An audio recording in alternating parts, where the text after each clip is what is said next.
35 years ago, this salesman and this knife maker joined teams to start a secret club for knife collectors. Since then, club members have helped design knives, rediscovered lost history, and built one of the most passionate and knowledgeable knife communities in the world. The club only meets in person every 5 years at their most sacred location in Post Falls, Idaho. So of course, we had to hit the road and learn a thing or two from some of the most dedicated knife enthusiasts out there. This is the Buck Collectors Club.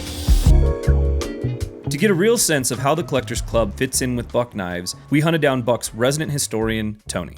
The club started as a passion project by our Northern California outside sales rep. His name was Vern Taylor, and he and Chuck Buck became very good friends. Vern saw an opportunity for passionate, like-minded people to come together and form a club and celebrate their love of Buck knives. So in 1988, Vern, along with Chuck Buck, they started the Buck Collectors Club. And it's been a thriving, growing community of passionate Buck collectors ever since. You know, the first meetups were relatively small. There weren't a lot of collectors, but they became like family. They decided that every 5 years they would migrate to the factory and basically have a family reunion and celebrate their love of the Buck knives that they purchase and collect, but also their love of the Buck family. These people made us feel more like family than our family does. You know, and our theme at this anniversary is two families brought together by the love of a knife. I consider them my friend. I mean, I feel like I could call CJ and just talk to him as a really close acquaintance. Right, you know? yeah, like just a buddy.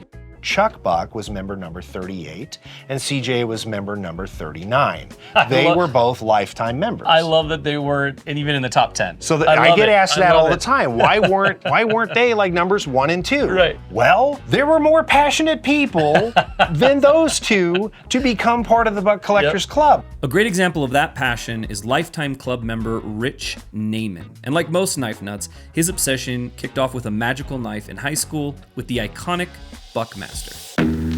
So when I was a young guy, I lived up in the mountains with my family at a church camp, and I was a lifeguard. I saved up all my money to buy this one knife because it said it was a Navy SEAL knife. I was at Ace Hardware, and this is way before internet or anything, obviously. Right, yeah. So I saw this knife, I'm like, what the heck is that? It had these spikes on it, and it looked to me like, oh my God, it had the saw teeth like the Rambo knife, right? It cost $168. And now in 1985, that was a heck of a lot of money. So I saved up some money for a few weeks, and I bought this knife, and I was so happy. I used to strap it on, and we had actually a bear. There's a story that there's a actual bear. I was in my shorts because I used to run and swim all the time. Yeah. And we were at 7,000 feet, so it's kind of crazy. But I'm running after the bear in my shorts with my Buckmaster because I felt I was invincible. And that's kind of where this passion started, right? Yeah, for these absolutely. knives. And so with that passion, you also ended up joining the Buck Collectors Club along the way, Yeah, correct? so right. Yeah. So in the early 80s, a really nice old guy named Vern, he created the Buck Collectors Club, and I was one of the very first youth, and I remember corresponding with him on the phone. But it was awesome because I was part of it, right? Rich's passion extends well past just collecting. In fact, he's written the authoritative history on the Buckmaster. What started as a 30-page dissertation on his favorite knife has turned into a comprehensive 352-page book. You know, that 30-page thing became a 50-page thing, became a 73-page thing, right? Yeah. CJ took me to a lunch. He says, you know, Rich, you should write the book on the Buckmaster. And I said, bro, I got really bad grades in English. I got a C for goodness sakes. I said, there's no way I'm writing a book. He says, you know, you're not thinking.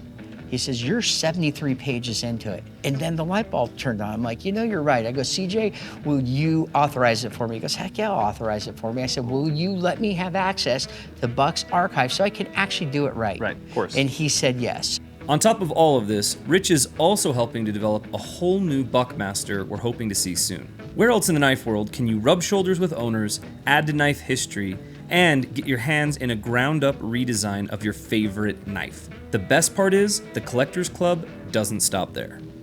There's all these influences and this kind of symbiotic relationship between these, dedicated collectors and the company and the family and the two families, right? Sure. And something neat that Buck does for the collectors is They create exclusive models, usually in line. True. Now, typically it's a special makeup of a catalog build that we Yeah. do already, but it'll be a different blade steel, a different handle material, something a little bit different. Yeah. Something as simple as a nail notch configuration could Right. be different. Yeah, well, for guys that are paying attention to all these details, a nail notch configuration is like, oh, it's a whole new knife. Right. Right. And I have to have that knife. Well, and the right? ones that have to have every version and every variation within that version, Yep. you know, that I have to have that to complete my collection until the next one comes Yeah, out. exactly. Because there's always the next one. This is the one in particular, Yeah. just as an example Sure. of what you guys have done and kind of what this knife represents and means. Yeah, so 10 years ago for the club event, like the one we're celebrating this week, Yeah. it was the 25th anniversary of the Buck Collectors Club. And at the request of the club, they wanted to bridge histories. So early knives made by Hoyt Buck in the 1940s, they were handmade from a file. Yep. So these were hand forged from a file, and then he used lucite. So he would stack up and glue up lucite to form the handles. And these were done through the 40s and into the mid 1950s. Then they started experimenting with wood handles and elk and stag. So for the club's 25th, they wanted a 110, which is the benchmark Buck knife, Yeah. the knife that made Buck famous, but to harken back and have stacked lucite handles. So this is stacked lucite done very similarly to the original knives from the 1940s on a nickel silver 110 frame with a mirror polished blade with the Buck Collectors Club 25th anniversary logo gold etched on the blade. Members can also have their club member number engraved in the blade to really make it special and unique to themselves. Factory exclusives are not the only knives made specifically with the Collectors Club in mind. Even before we got to the gathering, there was a name that kept popping up. Yellow Horse. Yellow Horse. He started out, he was just a little craftsman doing jewelry work, and he was playing with his knife and he busted the handle, and he needed the knife and he didn't have the funds to go out and buy a new one. So he took some of his jewelry scraps and made a knife up so he could use it.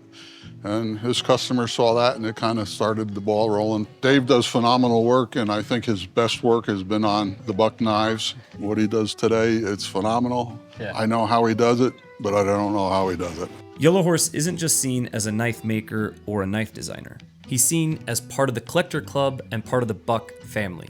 And as a result, he's treated that way. I've seen a lot of it, a lot of the beginning of Yellow Horse Knives with Buck, and what a really neat ride. We both did very well together. And a lot of the club members at one point in time had asked me, Dave, you must have a really nice collection. I go, actually, I don't have any of my knives. Yep. I make them to sell them. Make them to sell them, yeah. Gene Merritt, hearing that, he said, wow, you know what we're going to do? The knives that you send us and we sell to all of our club members, we're going to send one back to Dave. That's so cool. Pretty soon I have a collection of knives. Yeah, of your knives Yeah. that were sold, but given yeah. back to me. Yeah. Cool. Yeah, That's yeah. really cool. Well, and that's a big thing that as we've been here and as we've learned more and more about the club and we've got to see the club. I mean, this only happens once every 5 years, Oh, right? yeah. This big event. Oh yeah. Everybody keeps saying family, right? Yeah. It's like family, it's like family. Yeah. And I keep hearing these little stories, right? Sure. Where it's the proof's in the pudding. You know, Yeah. you see the actions where it's like, oh, they are treating everybody yeah. like family, you Yeah. know? And so we're back where we started. The Buck Collectors Club is made up of some of the most passionate knife nuts out there, with the very unique opportunity to be met by a company that is just as passionate. Huge thanks to Buck and the club for having us out. Catch you guys on the next one.